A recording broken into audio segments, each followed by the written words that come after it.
right, we'll just get started. Hello, everyone. My name is Mark Lyons. I'm the Director of Sales here at SMS Financial Solutions. And I'd like to welcome you to April's life insurance webinar that we host. It's really good to have everybody here, and we have a very special program today. We're joined by Jason Miller and Martin Smith of John Hancock. And so we'll be doing the webinar. I think Martin will be leading the first part, the using life insurance as a retirement backstop. That sounds like it's a very interesting topic. And then Jason is going to go into John Hancock's Longevity Preparedness Index. It's a new, I guess you would call it, feature or asset that John Hancock now makes available.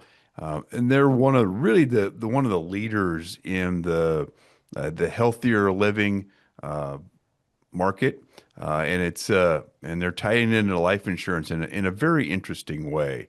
So just before we get started, welcome guys. Martin, I'd like to introduce you. You've been at Hancock here now for what, about 17 years, I think you told me, and you've been in a variety of roles, and most of those are revolving around case design, illustrations. You're member of the advanced planning team now, and so really helping those agents and advisors with their customer plans that they're putting together for their protection. So welcome, uh, and Martin's he has a beautiful backdrop behind him. He's on the lake in Lake of the Ozarks in Missouri, and Jason's up. Are you in Minneapolis today, Jason? Yeah, up in the Twin Cities. Yep. Okay, all right. So Jason is newer to John Hancock, but he is our regional. And I think you were in a different carrier before, but then you saw the light, and that's why you decided to come over. Yeah, I've been around a while. In the business about 28 years. Hancock just 10 months, but it's really been a lot of fun, kind of learning all the tools and resources Hancock has in the longevity space. It's a fun story to tell and a great fun way to sell life insurance and long-term care insurance. All right, that's fantastic. And Martin, are we going to learn about retirement backstops using life insurance today? I hope so. I hope we do. Hope we learn a little something today. I think we'll learn something. We'll all be taking away something from this. I did want to tell the audience that you're free to ask questions. This is a live webinar, but just use the Q&A box down at the bottom of your screen. We do not use the chat feature for our webinars. So if you don't see the Q&A box, just click on the little icon that says more and it'll come up. All right, let's get started. And Martin, I hope you don't mind if I interject occasionally with a comment or question. Yeah, absolutely. That'd be great. Okay, all right. All right, Martin, take it away. Perfect. Appreciate it. Yeah, appreciate the opportunity to speak with you all today. So, again, my name's Martin Smith. I'm with the Advanced Markets team here at John Hancock, and we're going to be talking about kind of one of my favorite kind of planning ideas today, which is the retirement income backstop. Essentially, it's using cash value life insurance to protect a client's primary retirement assets from some of those risks that they're going to face as they near retirement and enter retirement. So, one of the first questions that we're always talking to, with our clients about, as they near retirement is, are your clients adequately prepared for retirement? Have they saved enough? Have they thought about their current and projected future spending habits, right? Are they gonna plan to spend more money in retirement? Are they gonna go on more vacations? Or are they gonna kind of settle down and are they gonna be spending less? So, having an idea of kind of what the client's expected spending habits look like is an important question to be asked as well. What do their investments look like? Is it mostly in qualified plans, or is it mostly in non-qualified investments like stocks and bonds? And what goals do they have for their retirement and legacy? Are they really focused on, making sure that that their kids and grandkids have something, or are they more worried about their own retirement assets? What keeps them up at night? What are their worries as they near retirement? So having insufficient savings or outliving your retirement assets definitely a real and growing concerns for clients nearing retirement age. I can So what are attest to some of that, the actually. yeah. I can attest to the fact that I'm starting to worry about it as I near retirement age. Absolutely. Good. So what are some of those risks that we're talking about? What are some of those risks that clients are going to be facing? So kind of first we'll start off with kind of those health issues and needing long-term care, and how can a cash value life insurance policy potentially with a long-term care rider help address some of those issues? We'll dive into each one of these risks a little bit deeper, but the next one is longevity or outliving retirement assets. And as Jason and Mark both mentioned, John Hancock is heavily leaning into this longevity and wellness type program. So, all the three of us were all at the Longer, Healthier, Better symposium in Boston a couple of weeks ago, where John Hancock brought in a lot of specialists in both the medical field and health field and technology, related to the medical field. So it was really an interesting seminar that we learned a lot about the technology and things that are happening these days where clients are potentially going to be living longer and longer lives. And, and They I also and I mentioned, yeah, and I would say it was a fantastic uh, conference. I mean, it was truly outstanding. So, you know, for those of you on the call that are going to be, big sellers of John Hancock, that could be in your cards in the future. absolutely. It is a great conference, and definitely I learned a lot. This was my first one going this year, and it was definitely a worthwhile endeavor for sure. In addition to that, as Mark mentioned, Jason's going to be talking about our longevity preparedness index later, so I won't steal his thunder there. But definitely another tool that we're putting out there in the longevity space. Another risk that clients are going to be facing in retirement is withdrawal risk. So withdrawal risk, that's what does their anticipated spending look like, and what happens if they have unexpected expenses in retirement? Are they had to put a new roof on, or unexpectedly have to pay for a grandchild to go through college? Some of those types of risks that they're going to be facing. And we'll talk about how life insurance can help with that situation. Sequence of return risk. This is obviously a hot topic. I go to a lot of conferences, and there's not a conference that I go to where there's not at least one or two presenters talking about sequence of return risk. So we'll dive into that a little bit as well. And then lastly, we talk about taxes and inflation. So obviously, extremely hot topics lately. And how can if taxes are higher than expected or inflation's higher than expected, how is that going to erode the client's purchasing power, and how can cash value life insurance help to mitigate some of that, or help to offset some of that loss of spending power? So what is a retirement backstop, and how can life insurance help? So we'll kind of dive into that as we go through the presentation. But essentially, when we're talking about, regardless what we're talking about, all of the other features that we'll talk about and how we can protect against all those risks that I mentioned, at the end of the day, this is still life insurance, right?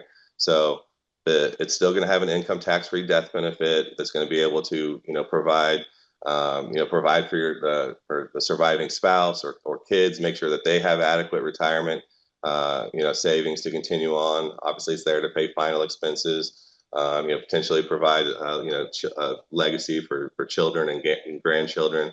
What I always say about life insurance is it provides liquidity when it's needed most. At the end of the day, the death benefit is generally the most important feature, and it's going to provide that liquidity for the family members at the time that they need it the most.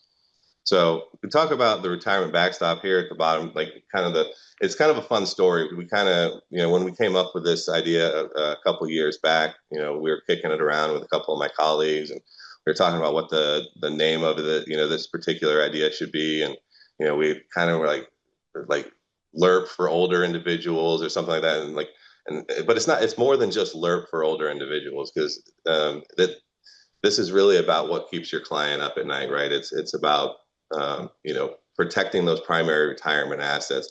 Yes, there's a big cash value component of it, but it's not like that traditional LERP sale where it's max fund a policy, minimum non-MEC death benefit, pay to 65, start taking distributions immediately to supplement your retirement. This is more of a let's build up cash value while we have these other features that we'll get into.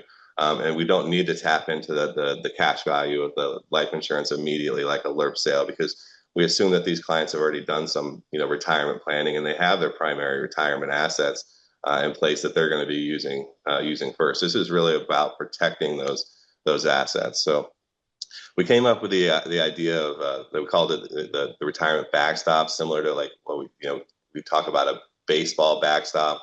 The idea is of a backstop is to kind of keep the ball in the field of play. So similarly here, we're talking about trying to keep the clients on track with their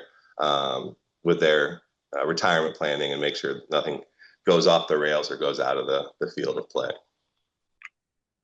So now we can just dive into some of those retirement risks that we're talking about. So the first one is longevity.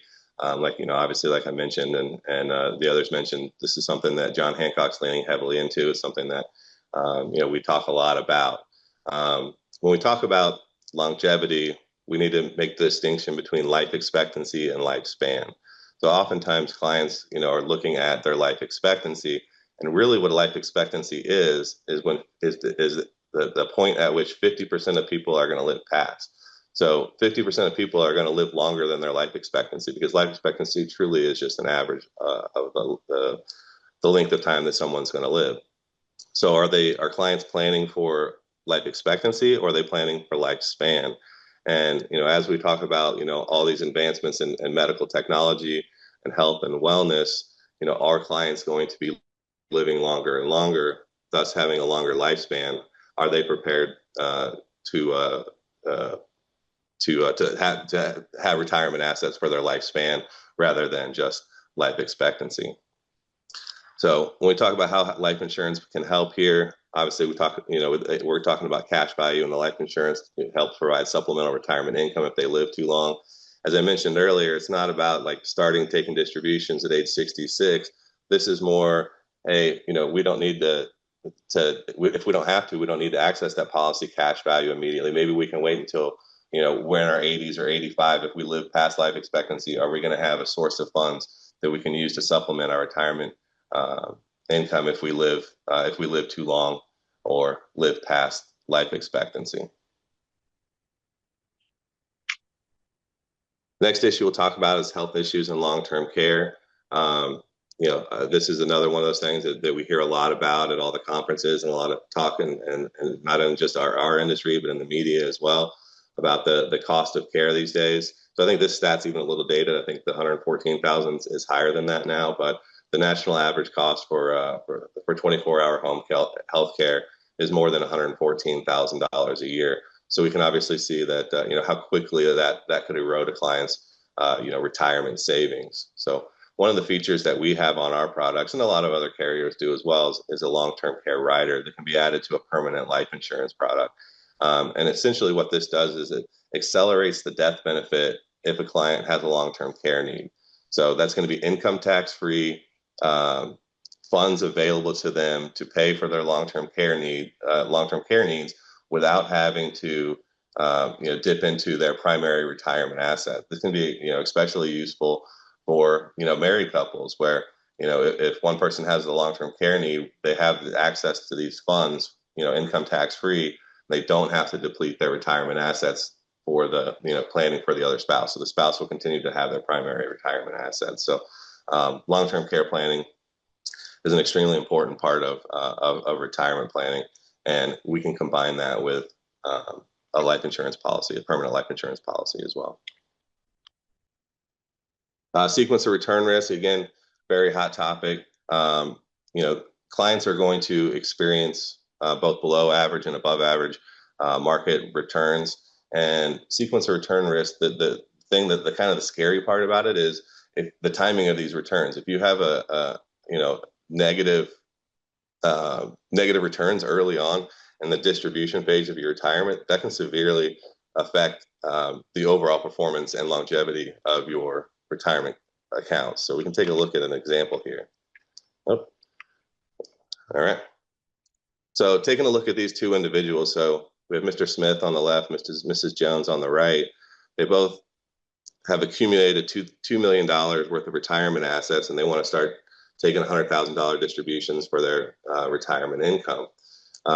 You can see that this is based on a client retired in 1969, Mr. Smith, and Mrs. Jones retired in 1971. If you look at the bottom, you'll see that the returns were about the same over this 30-year stretch. But when you look at Mr. Smith, because he had a negative return in the first year, when you go out to his age 86, he's completely depleted his retirement funds. Versus Mrs. Jones, who retired 2 years later, not only does she still have a healthy balance at age 86, but it's continuing to grow.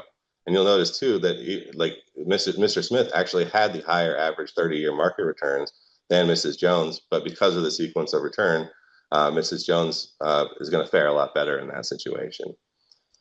So when we talk about how can cash value life insurance help, imagine if Mr. Smith or even Mrs. Jones didn't have to liquidate their assets in a down year, their primary retirement assets in a down year.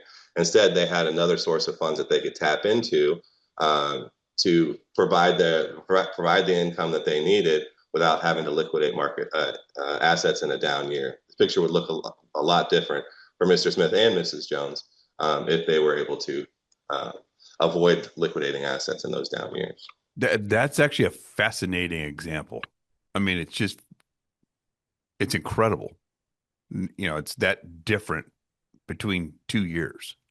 Yeah, absolutely. Yeah. So that's why, again, a lot of people are out there talking about sequence of return risk, and we're talking about it here, obviously, and we're talking about bringing a solution to market here where they're going to have, funds available that they can access in those down years, so they don't end up like Mr. Smith, and hopefully end up more like Mrs. Jones. Yeah, retiring in 1969 was a bad idea, apparently. All right. Yeah, so most of this I was kind of mentioned.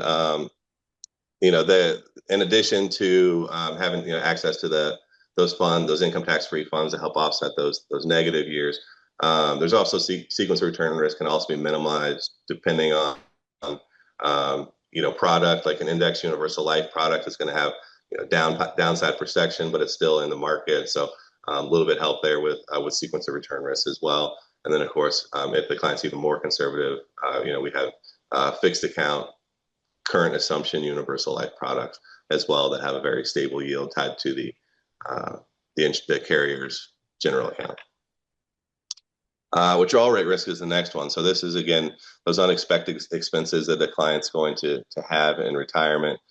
So say they do have to, have that critical home repair that they have to unexpectedly pay for. Where are they going to get those assets? Are they going to have to tap into their primary retirement funds in order to do that? Or can they tap into their cash value life insurance? And again, this is doubly important. It kind of ties onto the back of the sequence of return risk as well. What if one of these emergencies come up during a down year? Are they going to have to make a large liquidation of some of their primary retirement assets in order to pay for this unexpected expense? And we saw how sequence of return risk, just on a level outlay can adversely affect the performance of their retirement account. What if it was a large emergency expense or whatever the case may be that they needed to liquidate in a down year? Inflation, again, obviously a hot topic because it's, over the last several years, it's been something that we're all keeping an eye on. I'm sure you're all keeping an eye on. Obviously, the industry at large, as well as all of the media, as well as is also looking at this. But if inflation does end up being higher than the client's projected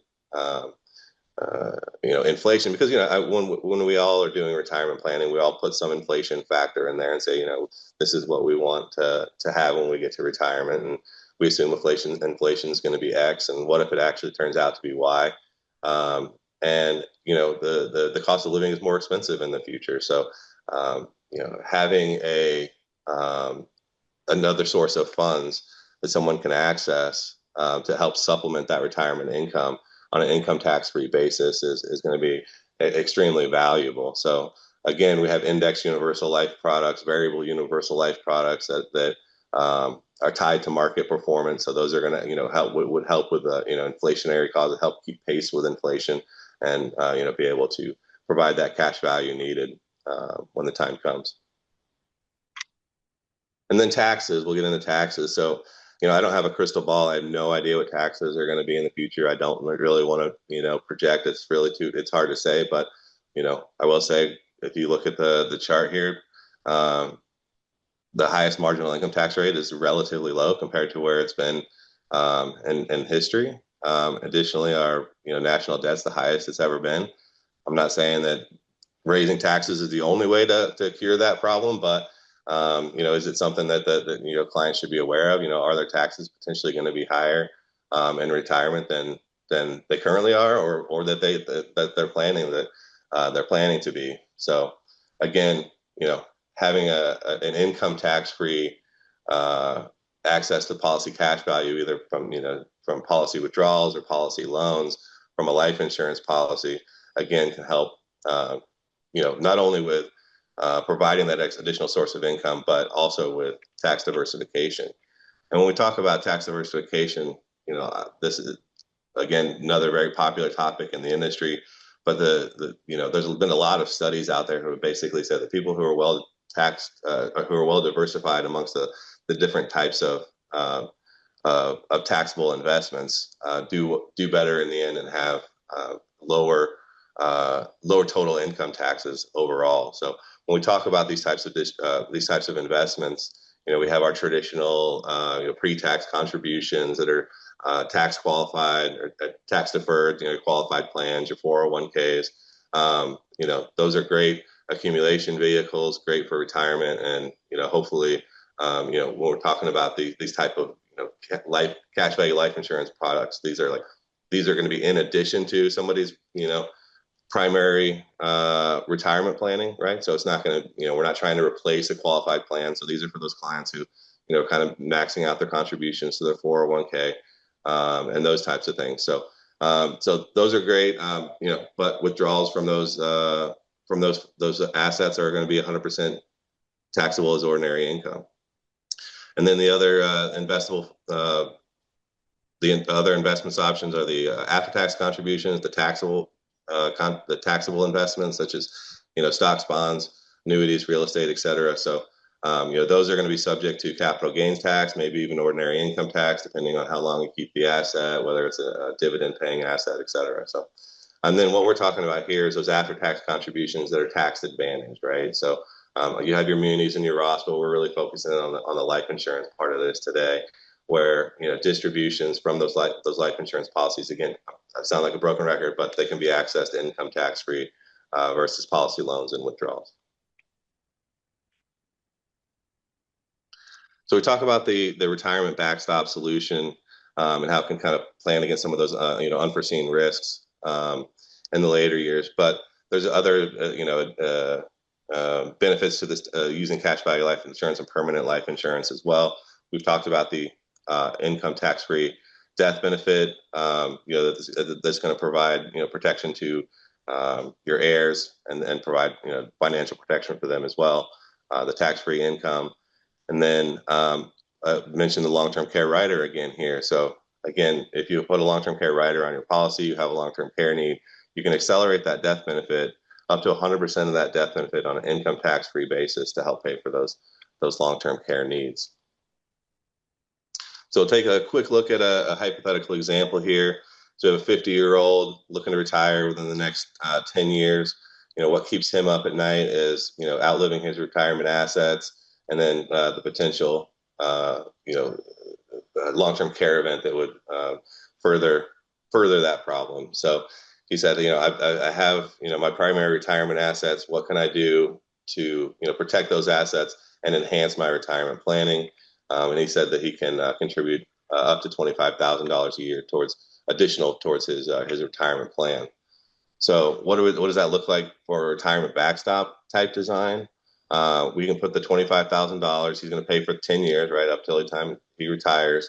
He's going to buy a $750,000 universal or index universal life product, and that's going to with the long-term care rider, and that's going to provide him with it's going to provide him with $15,000 a month in long-term care benefit, as well as a very healthy cash value that he can access. In this case, we could show, if he gets to his 80s and he needs to take some additional distribution, how much cash value is available to him there.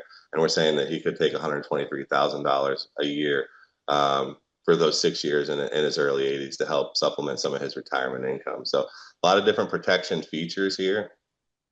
And what I will say, one of the beautiful things about the backstop design is it really is about what keeps your client up at night. What's most important to them, especially with regards to are they more concerned about long-term care like this particular client was, or maybe they're not as concerned about long-term care. Maybe they bought a standalone long-term care at some point in time in the past.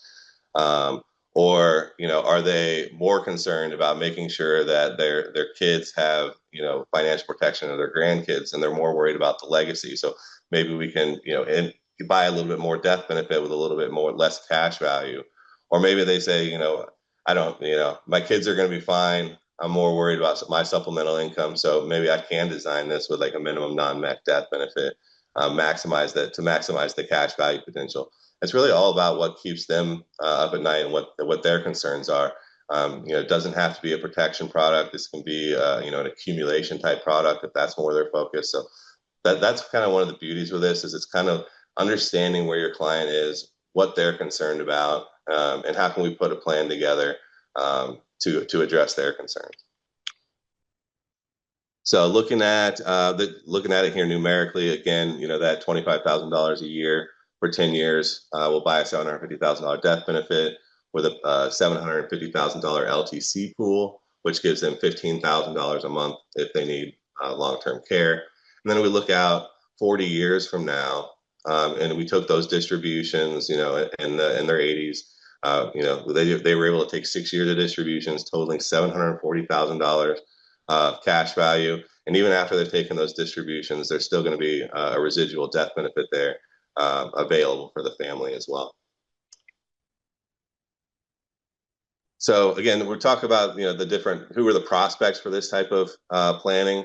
So we mentioned like the accumulation phase, the traditional LERP type design. Those are generally your clients in their 30s and 40s.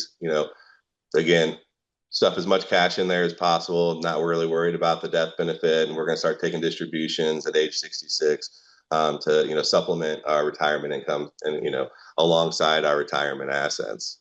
So the retirement backstop is really more of a solution that addresses those clients for a little bit older, in their 50s and 60s, and they want to build up cash value in there. But again, they're not going to start taking distributions. This is not like we're going to start taking 66 to life. This is, hey, we're going to build up this cash value in there. So if we have this unexpected expense at age 67, we can go in and take some of that cash value. If inflation's higher than expected, we can start taking, income later in our, years to kind of help, offset some of that. Or if I don't need it, if I don't have those unexpected expenses and I live too long, I'm still going to have this cash value in that policy that I can use later on in life to help supplement my retirement income. And generally, these clients are going to be in their highest income earning years, right? So generally, just prior to retirement, these are the folks who see retirement on the horizon. They're becoming more acutely aware of the risks that they're going to face in retirement, and those are the things that are starting to worry them. And those clients, are going to potentially have that extra expendable income. Maybe the kids are out of college, maybe the mortgage is eliminated, all of those things. So, this is a great conversation to be having with those clients, because, hey, we can have, you have this expendable income. Can we put it into a cash value life insurance policy that can help protect your primary retirement assets and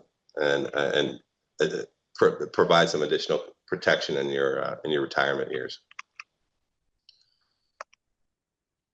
So um, the important part about this is informing your clients, having those conversations, talking to them about all of those risks that they're going to face in retirement, talking to them about which ones they're worried about, which ones they're not, and then devising a plan. You can bring that, to my team or any of your contacts from SMS, and really start putting that plan together and use cash value life insurance in this retirement backstop type design. So it's really a lot of fun. It's a lot of fun. It is fun. It's fun for me to talk about it, but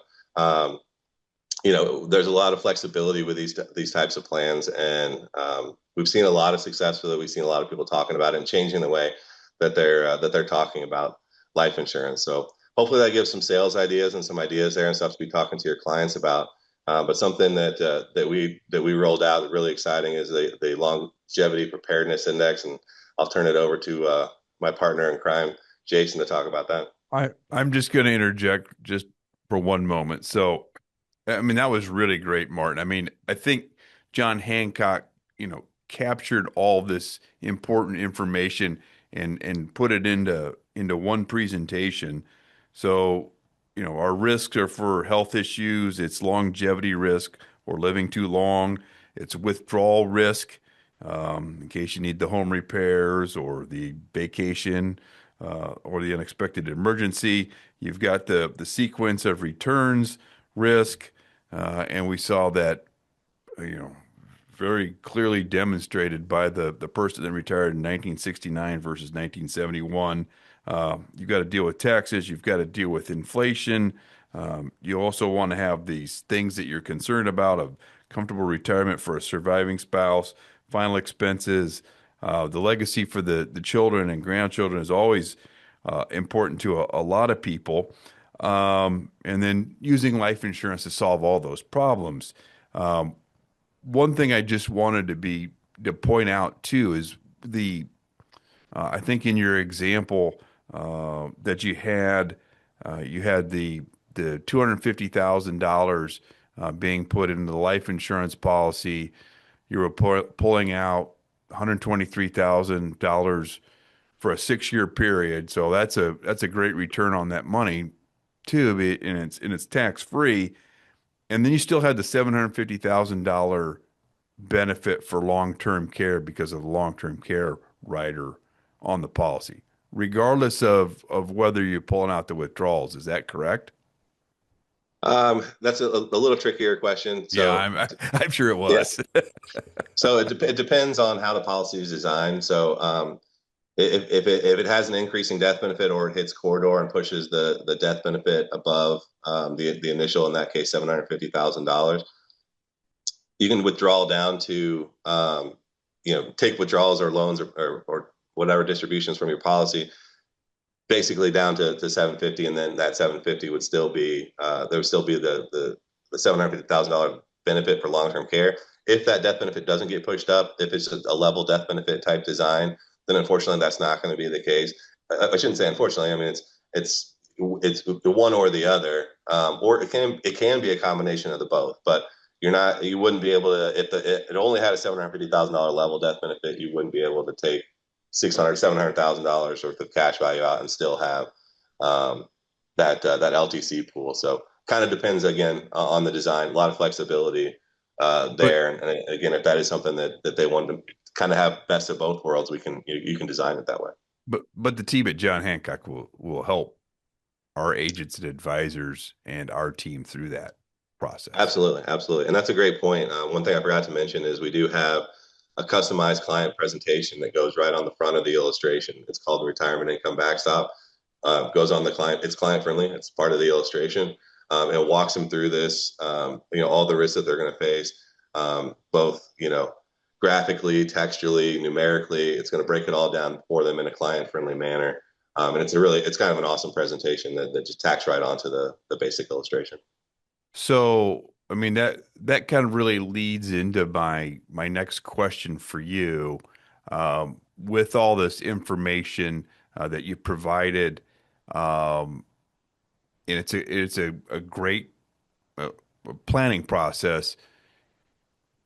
And I was going to ask you about the tools that are available to help agents and advisors through that process. And you've kind of, I think you've really laid out one. It's this beginning section on the illustration that shows how all these risks are addressed.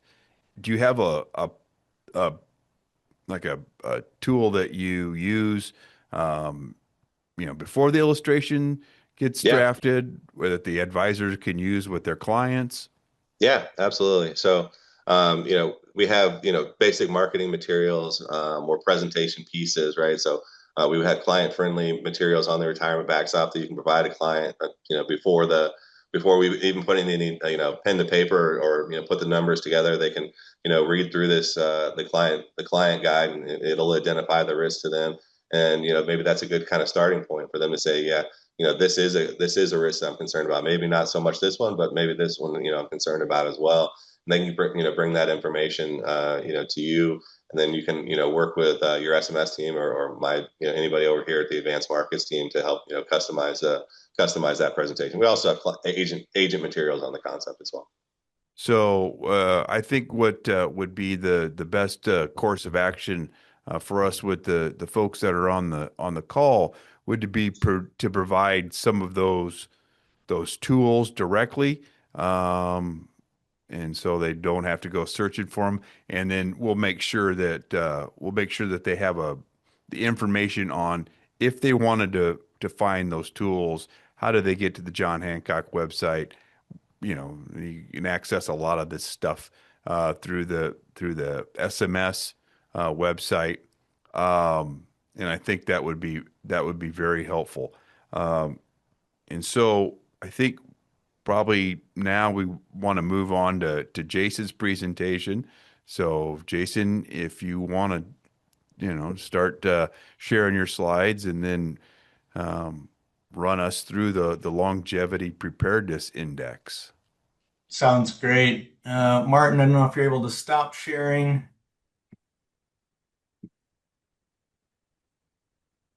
There we go. All right. Take me just a second.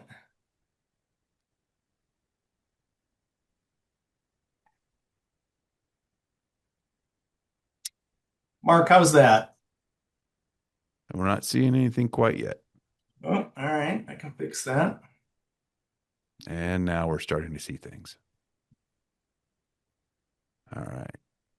Oh, let me swap that. And there There we you go. go. You got it. Awesome, awesome.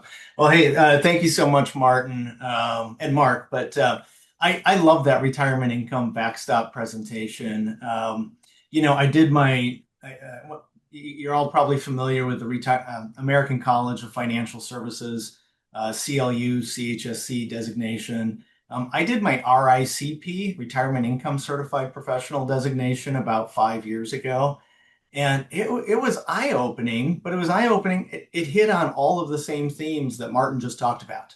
And I frankly just, they talked about monetizing your mortality and using insurance not as an expense, but using insurance to actually drive more retirement income and greater likelihood of success.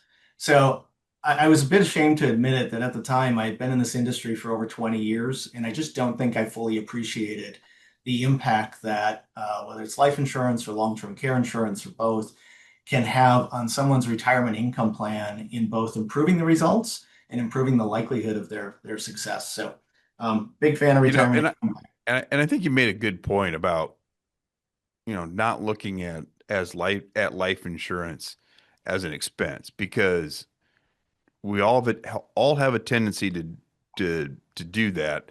And there's a lot of agents and advisors out there that also look at life insurance as an expense.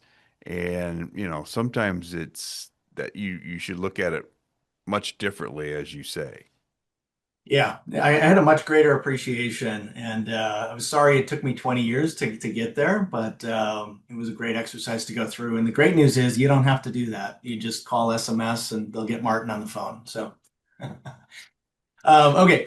I want to spend just a little bit of time. We've had some big announcements in the last couple of weeks. I must get to it in just a minute. The Longevity Preparedness Index is a tool. It is a diagnostic tool that you can use both for yourself and for your clients. We're going to talk about that in just a minute, but we've had some big announcements in the last couple of weeks. We mentioned the Longer, Healthier, Better Symposium that we were at a couple of weeks ago. And so there's quite a bit of news that came out of that. You guys hopefully know John Hancock has been investing in vitality and health span, helping people live longer, healthier, better lives for the last decade. And, we're not, no bones about it. If we can help people live a little healthier, live a little longer, avoid chronic disease, we make money. We're in the business of making money by doing that. We pay that death claim 5 years later. It's 5 years more that they're able to enjoy with their grandkids. And we give a lot of that back to consumers and reward them for taking those little steps. So hopefully you've seen some of these announcements, the things that we do in the Vitality program. One of the big areas that we focused on is cancer. Cancer is the number one killer around the world. And so cancer has been really a pillar, helping people identify cancer early has been a pillar in the Vitality program. So we do things like offering the Gallery multi-cancer early detection test. We offer that to policy owners and insureds every year. And so that's been a big one for the Vitality program and how it's evolved over the last decade. Yeah, So, and a lot of folks on the call may not be familiar with the Grail test. If you just back up one slide, mhm.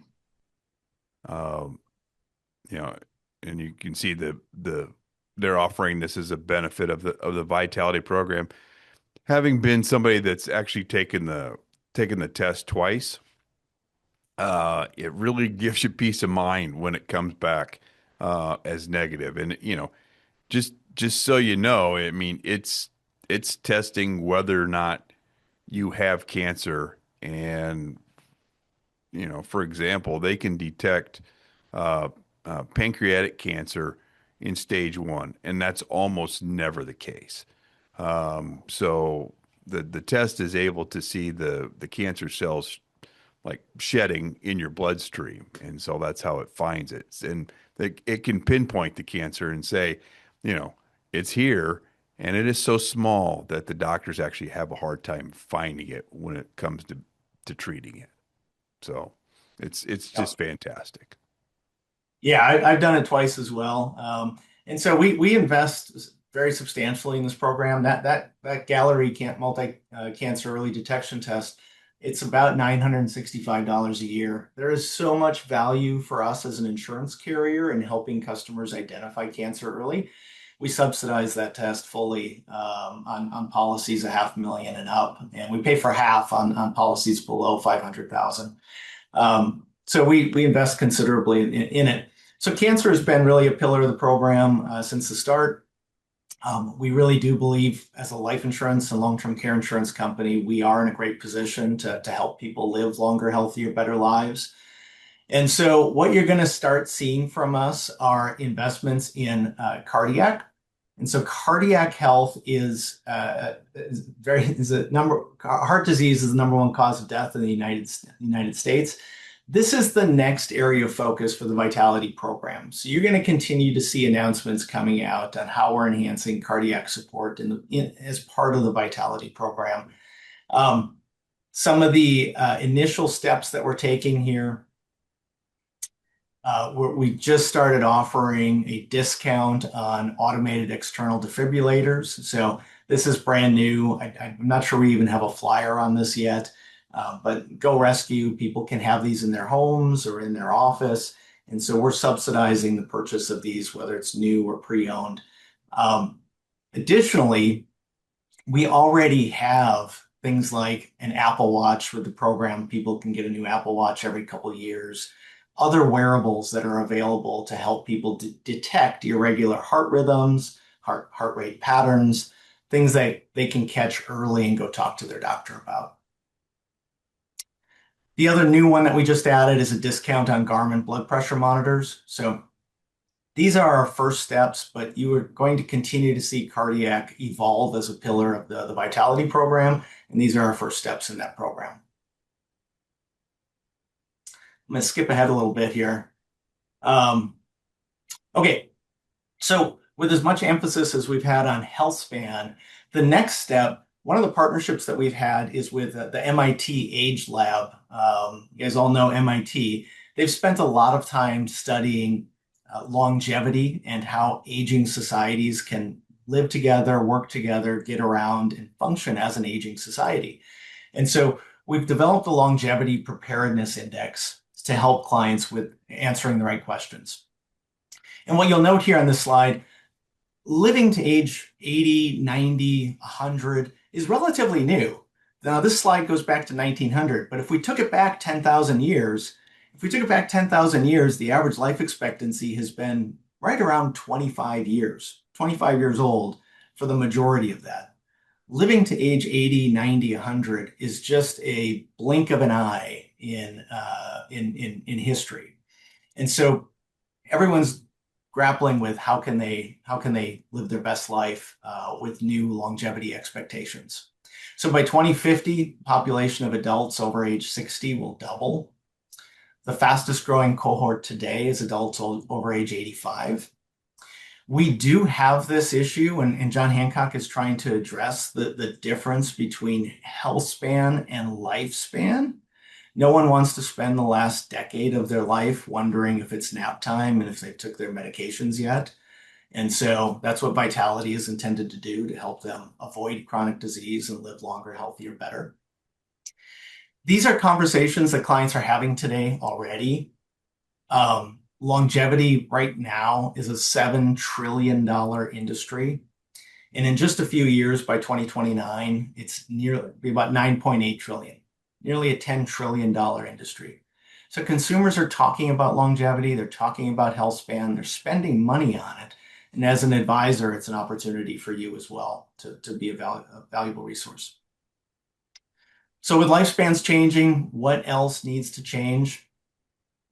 Well, many advisors, nearly 60%, are not having these conversations, are not having a longevity conversation at all with their customers. And so there's an opportunity just to have these conversations and make people aware. And so new conversations, new solutions from carriers like John Hancock that are invested in this space. And then it allows you to have broader, deeper relationships with your clients and a greater sense of purpose, give them a greater sense of purpose in their longevity plan. So MIT, fantastic partner. We've worked with the Age Lab for years, but this is really a new partnership. We have a 5-year commitment that we're investing in this relationship with the academics and the researchers at the MIT Age Lab to really study, how can society live longer, healthier, better lives? And what does that mean? What does that having a longevity plan even mean? And so they surveyed over 1,300 US adults. It was a fairly extensive survey, and they focused on 8 different domains.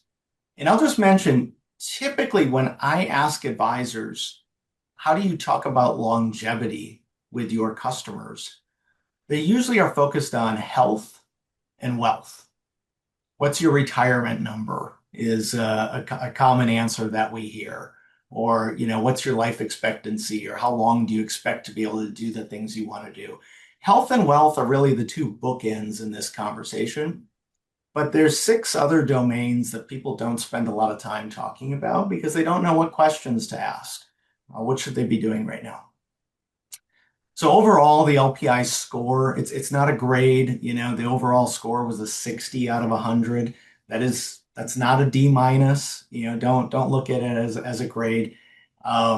This really is a diagnostic tool to identify where are the opportunities for us to have some additional conversation and address questions.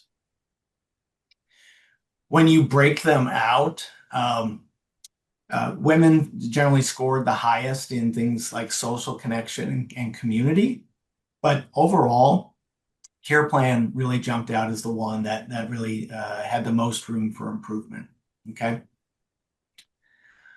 So if everyone grabs their phones or jots down this website, it was 2 weeks ago at the Longer, Healthier, Better Symposium, we announced that this is now available for you to use, both for yourself, but then also to send to your clients.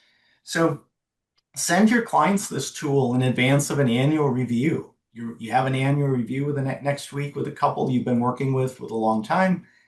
Send them this link. It takes them 10 minutes. Ask them to go through it separately. The husband and wife, do it separately. See how they answer and see what their answers come back with and how different they are. This will give them some idea of where they stack up relative to how others have responded. But then importantly, and I especially like this will give them for each of these domains, here are the 5 things that you can do right now.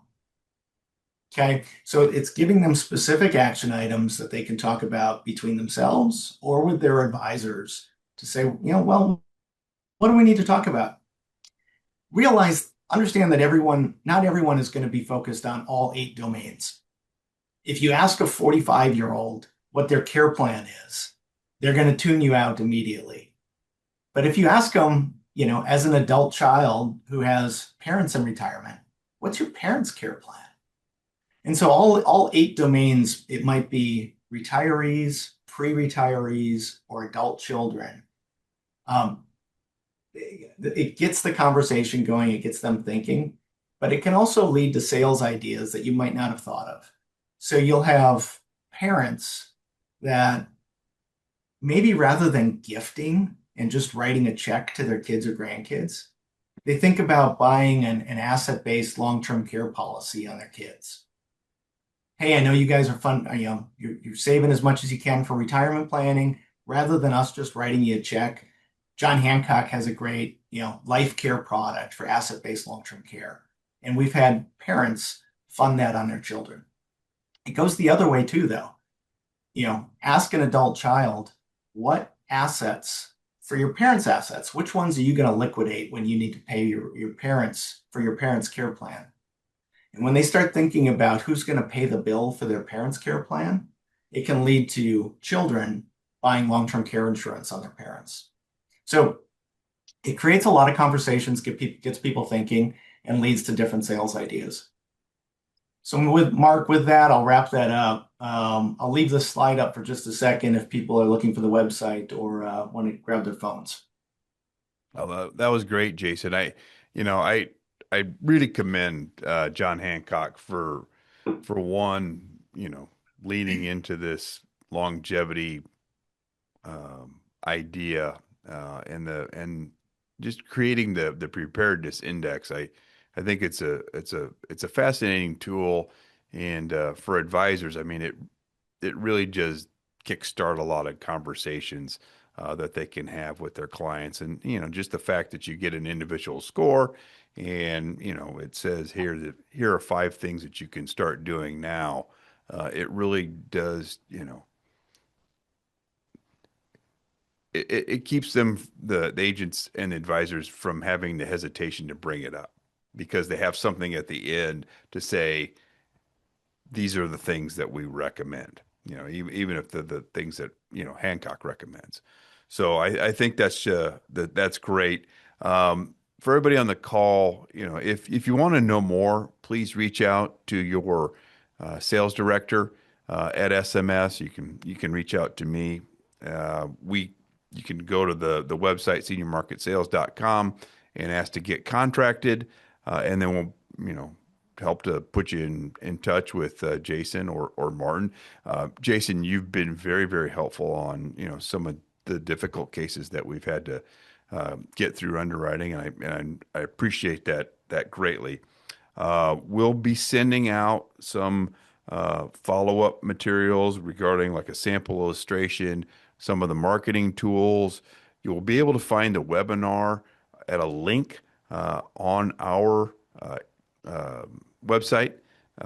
That's where we store all the live webinars that we're able to record, and this is one that we're recording and will be available for storage.